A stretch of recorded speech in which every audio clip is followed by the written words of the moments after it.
An animal's head can also live in the isolated condition. Here is the plan of the experiment. The arterial pump takes arterial blood from the reservoir to the head, while the venous pump drains off the venous blood.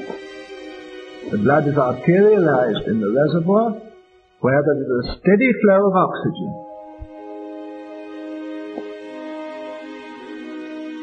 The artificial blood circulation ensures the metabolism necessary for the life of the head.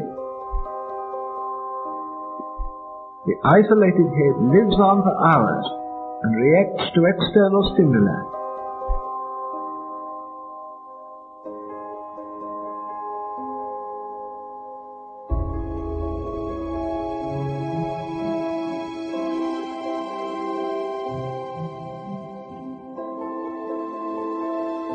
The isolated head even reacts to light